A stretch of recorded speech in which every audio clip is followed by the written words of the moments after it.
अस्सलाम वालेकुम। अब इस लेक्चर में we will discuss about the echelon form और row echelon form of a matrix and लेकिन इससे पहले मैं आपको ये बता दूं कि हम लोग एचेलॉन फॉर्म को क्यों डिस्कस कर रहे हैं, क्योंकि लास्ट लेक्चर में अगर आपको याद हो तो हम लोगों ने डिस्कस किया था about the system of linear equation and the solution of a system of linear equation. ठीक है, सो उसमें अगर आपको याद हो तो मैंने आपसे ये कहा था कि किसी भी लीनियर इक्वेशंस का जो सिस्टम है इसके करस्पॉन्डिंगली एक मैट्रिक्स इक्वेशन होती है ax is equal to b, और इसी मैट्रिक्स इक्वेशन के करस्पॉन्डिंगली अगर मैं बनाऊं तो एक ऑगमेंटेड मैट्रिक्स होता है। ऑगमेंटेड ऑफ ए जो है वो बेसिकली किसके इक्वल होता है, वो it's a matrix with last में जो कॉलम है that is equal to the matrix B.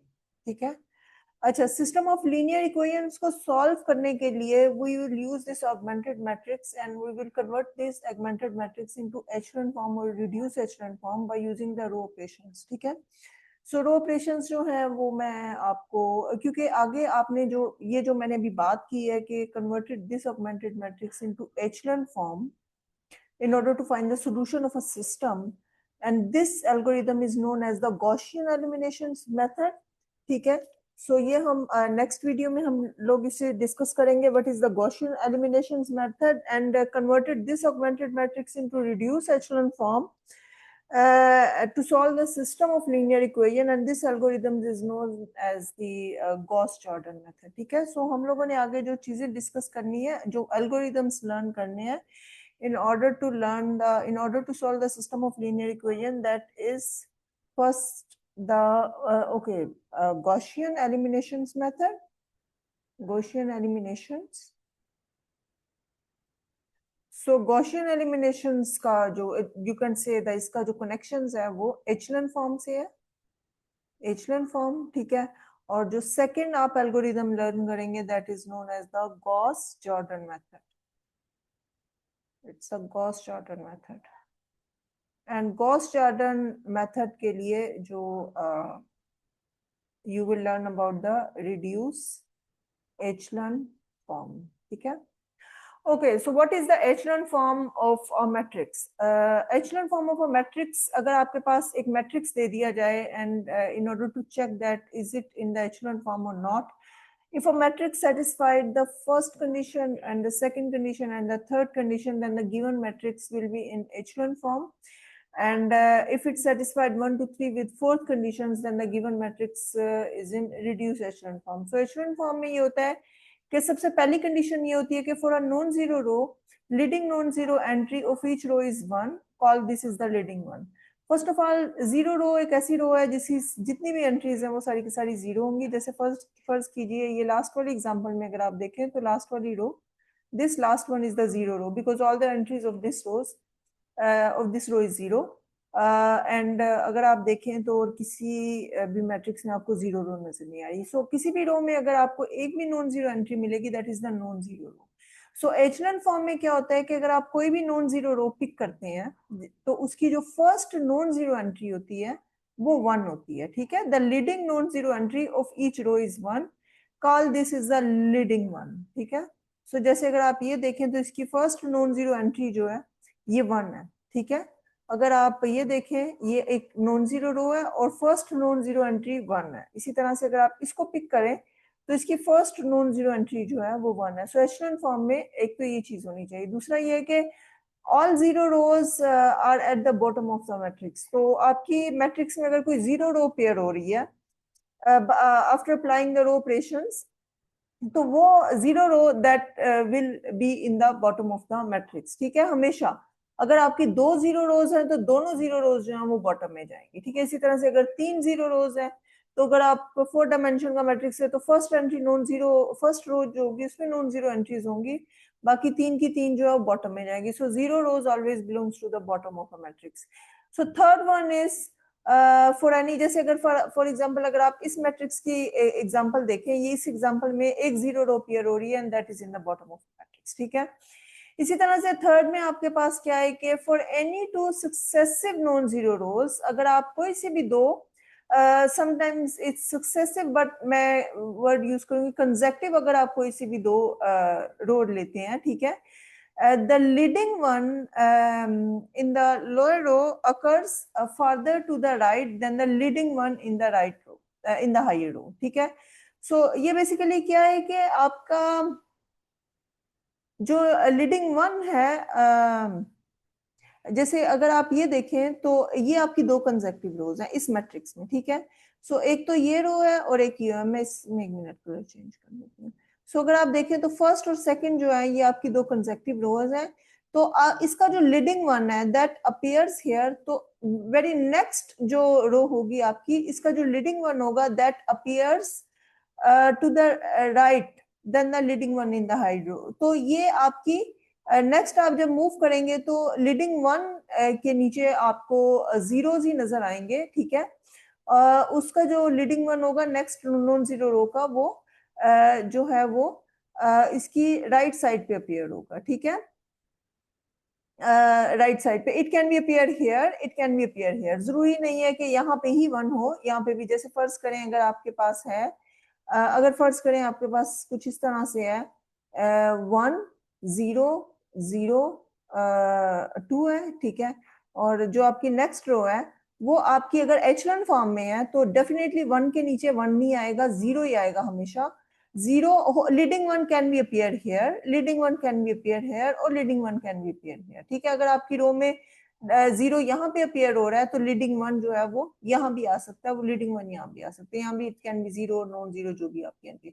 इसी तरह से जो नेक्स्ट रो की लीडिंग वन आएगा वो यहाँ पे आएगा, वो यहाँ पे भी नहीं आ सकता, यहाँ भी नहीं आ सकता, यहाँ भी नहीं आ सकता. सो नॉर्मली जो एचलन फॉर्म होती है उसमें ये होता है कि आप basically you are moving toward the zero row. ये इस थर्ड कंडीशन से आपको ये पता चल रहा है क्योंकि आपका जो लीडिंग वन है वो जो आपकी प्रीवियस रो है उसकी राइट साइड पे अपीयर हो रहा है. And leading one in the lower row occurs farther to the right side, farther to the right. So आप ये देखें कि जैसे ही आप नेक्स्ट रो की तरफ मूव करेंगे तो नेक्स्ट रो में जो इस प्रॉपर्टी से आपको ये भी पता चलता है कि जो नेक्स्ट रो में नंबर ऑफ जीरोस होंगे before the leading one that are more than the number of zeros that appears in the previous row before the leading one. जैसे अगर आप ये देखें ये है तो इसके नंबर ऑफ जीरोस 3 अपीयर हो रहे हैं कम अज कम भी, और इसके नंबर ऑफ जीरोस 2 हैं. ठीक है. सो लीडिंग वन, इसकी अगर लीडिंग वन से पहले 2 जीरोस अपीयर हो रहे हैं तो नेक्स्ट रो में आपके लीडिंग वन से पहले कम अज कम भी 3 जीरोस अपीयर होंगे. ठीक है. So actually what does that mean? Gradually you are moving toward the zero row. कि जैसे जैसे आप आगे बॉटम साइड पर मूव कर रहे हैं आप एक तरह से जीरो रो को अप्रोच कर रहे हैं if the zero row pairs. ठीक है. सो जरूरी नहीं होता कि हमेशा जीरो रो पेयर्स हैं, लेकिन जो नंबर ऑफ जीरोस हैं वो लीडिंग वन में इंक्रीज करते जाते हैं जैसे जैसे आप रो वाइज सक्सेसिवली मूव कर रहे हैं from top to the bottom. Okay. So अगर आपके पास ये तीन कंडीशन सेटिस्फाइड हो जाएंगी तो हम कहेंगे कि मैट्रिक्स इज इन एचलन फॉर्म. ठीक है. सो एचलन फॉर्म, और इसको समटाइम रो एचलन फॉर्म भी कहते हैं. So E F is echelon form. So if the matrix satisfied this four condition together with these three conditions, then the matrix is in reduced echelon form. Reduce echelon form. So इसका मतलब ये है कि आपकी first, second, third और fourth ये चारों condition जो है वो सेटिस्फाइड हो रही है. फोर्थ कंडीशन क्या है? Each column that contains the leading one has a zeros everywhere else in that column. ठीक है. इसका मतलब ये है कि अगर आप देखते हैं जैसे फर्ज कीजिए कि ये मैट्रिक्स है, इसके किस कॉलम में लीडिंग वन अपीयर हो रहा है? इसके ये आपका थर्ड कॉलम है. ठीक है. और इसमें अगर देखा जाए तो लीडिंग वन जो है वो यहाँ अपीयर हो रहा है, ये आपका लीडिंग वन है. लेकिन इस लीडिंग वन कॉलम, लेकिन अगर आप इस कॉलम में देखें तो इसमें वन के अलावा टू भी नॉन जीरो एंट्री है. So this is not in reduce echelon form but this matrix is in echelon form. लेकिन अगर आप इसे देखें तो इसमें आप देखें इसका लीडिंग वन इस रो का अपीयर हो रहा है ये सेकंड में, तो सेकंड रो में, और ये जो कॉलम है आपका करस्पॉन्डिंगली ये सेकंड कॉलम है जिसमें लीडिंग वन अपीयर हो रहा है, और इस एंट्री के अलावा बाकी सारी एंट्री जीरोस हैं. सो this is in all. So first column में अगर आप देखें फर्स्ट रो में लीडिंग वन फर्स्ट से पे अपीयर हो रहा है, ये फर्स्ट कॉलम है, और फर्स्ट कॉलम में वन के अलावा rest of the entries are zero. In the second column, in the second row, you will see the leading entry, leading one is appear here. So in this column, so the corresponding column is the column 2, and the column 2, you can see there is no other non-zero entries. Okay. So third row में अगर आप देखें, the leading one appears here. ठीक है. So this is column 3. So in the column 3, you can see the non-zero entry is the only this leading. Okay. So इसी तरह से अगर आप मैं इसमें आती हूँ तो इसमें आप देखें leading one यहाँ appear हो रहा है, तो इसका कॉलम में rest of the entries are 0.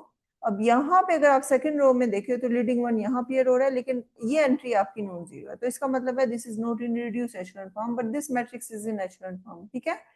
So I hope कि आपको इसकी समझ आ गई होगी कि एचेलॉन फॉर्म जो है वो क्या है. मैं फिर से इसे रिपीट कर रही हूँ. First of all, in the echelon form किसी भी मैट्रिक्स को एचेलॉन फॉर्म में कन्वर्ट किया जा सकता है by using the row operation. First of all ये ध्यान में रखें. और एचेलॉन फॉर्म जो है वो कौन सी फॉर्म होती है जिसमें मैट्रिक्स इन 3 कंडीशंस को सेटिस्फाई करे. First, the non-zero row. In a non-zero row, if your row is a non-zero, the leading entry must be the 1. The leading entry is the non-zero entry, the first non-zero entry, and that must be the 1. The second one is if the 0 row appears that lives in the bottom of the matrix. Okay? The third row is for any 2 successive non-zero rows, the leading one in the lower row occurs farther to the right than the leading one in the higher row. So these 3 conditions represents the matrix in echelon form, and if you have fourth condition together with these 3 conditions, then the matrix is in reduced echelon form. So I hope कि आपको समझ आ गई होगी.